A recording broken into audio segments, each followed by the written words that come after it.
مرحبا بكم مشاهدينا الكرام في هذه الجولة الحصرية التي نأخذكم فيها إلى قلب ورشة من أكبر وأهم المشاريع الرياضية في المملكة المغربية. إنه الملعب الأولمبي الجديد الواقع بمحاذاة ملعب الرباط الكبير، والذي بات اليوم في مراحله الأخيرة يستعد لفتح أبوابه أمام واحدة من أبرز التظاهرات الرياضية العالمية، الدوري الماسي لألعاب القوى. نعم، الأشغال وصلت إلى نهايتها تقريبا، ولم يتبقى سوى تفاصيل محدودة توضع عليها اللمسات الأخيرة. من بين هذه التفاصيل نذكر تثبيت عدد محدود من الكراسي في المنصة الشرفية، بالإضافة إلى بعض اللمسات التقنية الدقيقة في هيكل السقف الذي تم تصميمه بطريقة هندسية مبتكرة تجمع بين القوة والمتانة من جهة، وضمان التهوية الطبيعية من جهة أخرى، لمواجهة مختلف العوامل المناخية.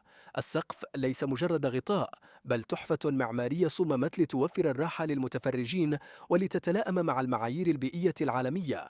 وهذا يدل على رؤية متقدمة تأخذ بعين الاعتبار استدامة المنشآت الرياضية في المغرب، وبهدف تسريع وتيرة الاستعدادات، خصوصا مع اقتراب موعد الدوري الماسي. تم اعتماد بعض التجهيزات المؤقتة مثل الشاشات الضخمة التي سيتم تثبيتها في محيط الملعب، والتي ستكون مؤقتة بطبيعتها في انتظار تركيب شاشات دائمة وذات تكنولوجيا متطورة مباشرة بعد انتهاء الحدث. أما الغلاف الخارجي للملعب فهو موضوع أثار الكثير من التساؤلات، إذ يتكون حاليا من أغشية بلاستيكية مشمعة تستعمل بشكل مؤقت فقط، وتم اختيارها لتسريع وتيرة الأشغال، على أن يتم لاحقا تعويضها بواجهة نهائية عصرية تستعمل فيها مواد عالية الجودة مثل الألواح المركبة أو الأقمشة التقنية المقاومة للعوامل الخارجية. هذه المعطيات كلها تكشف عن تخطيط هندسي محكم ورؤية واضحة تسعى إلى الارتقاء بالبنية التحتية الرياضية الوطنية إلى مصاف العالمية، بما يتماشى مع طموحات المملكة المغربية التي تستعد لاحتضان تظاهرات رياضية كبرى أبرزها كأس العالم 2030. الملعب الأولمبي الجديد في الرباط ليس مجرد منشأة رياضية، بل هو تجسيد لرغبة المغرب في ترسيخ مكانته كوجهة رياضية عالمية. كل زاوية فيه، كل تصميم وكل تقنية تعكس استثمارا في المستقبل، وإيمانا بأن الرياضة ليست فقط منافسة، بل رافعة للتنمية وجسر للتواصل بين الشعوب. ابقوا معنا في تغطيات قادمة نوافيكم فيها بكل جديد حول هذا المشروع الطموح، ومشاريع رياضية أخرى تؤكد أن المغرب يسير بخطى ثابتة نحو ريادة رياضية عالمية. ننتقل الآن شمالاً إلى مدينة طنجة، حيث سنتحدث عن مشروع تطوير سقف ملعب ابن بطوطة الكبير الذي أثار اهتماماً واسعاً في الآونة الأخيرة. فقد تم الكشف مؤخراً عن التصميم الرسمي لهذا السقف، غير أن مقارنة هذا التصميم بما نفذ فعلياً على أرض الواقع أظهر لنا وجود اختلافات واضحة، وهو ما سنناقشه بالتفصيل في هذا الفيديو. لكن قبل أن نبدأ، لا تنسوا دعم القناة بالإعجاب والاشتراك ليصلكم كل جديد يتعلق بملاعب كرة القدم وتحديثاتها عبر العالم. لنبدأ. مرحبا بكم من جديد. عند تصفحنا لكتاب ملف ترشح المغرب المشترك لاستضافة مونديال 2030، نجد أن التصميم المعتمد لملعب ابن بطوطة يظهر وجود فراغ بين السقف والواجهة الخارجية. هذا الفراغ أثار بعض الانتقادات من متتبعي الشأن الرياضي والمعماري، باعتباره يفقد الملعب تماسكه البصري من الخارج. لكن عند التدقيق في مخطط الهيكل المعدني نجد أن التصميم كان يتضمن تركيب شريط معدني خارجي مخصص لتغطية هذا الفراغ بخامة مناسبة، ما يفسر وجوده في المخطط الأصلي، إلا أن هذا الشريط لم يتم تركيبه حتى الآن، ونأمل أن يتم استكماله مستقبلا، بما يحافظ على جمالية التصميم الأصلي ويغلق ذلك الفراغ المكشوف حاليا.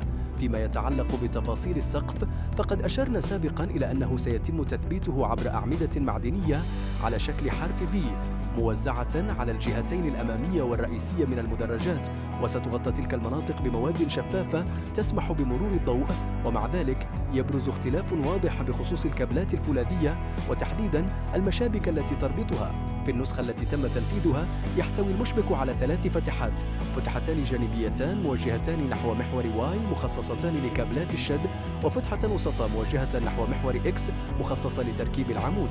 وهذا ما تم اعتماده عمليا في الورش لكن المثير هو أن التصميم المبدئي للهيكل المعدني كان يظهر مشبكا مختلفا يتضمن فتحتين فقط موجهتين للعمودين دون وجود فتحة وسطى، مما يدل على أن هناك تحديثا طرأ على التصميم الأصلي ليأخذ شكله الحالي.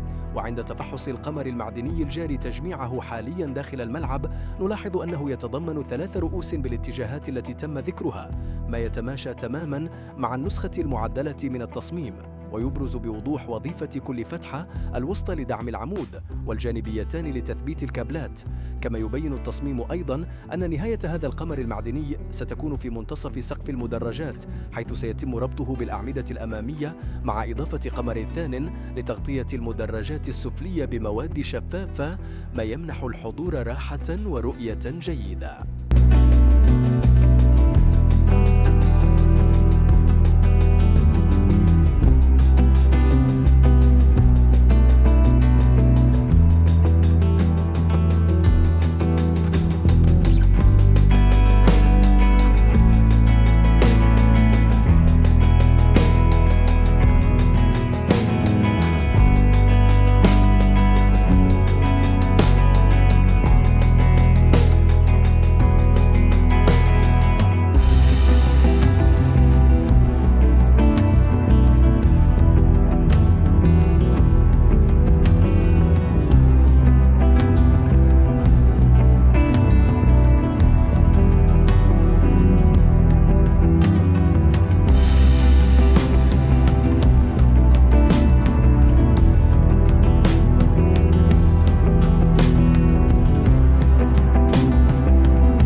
مرحبا بكم، لا تنسوا الاشتراك في القناة وتفعيل الجرس ليصلكم كل جديد.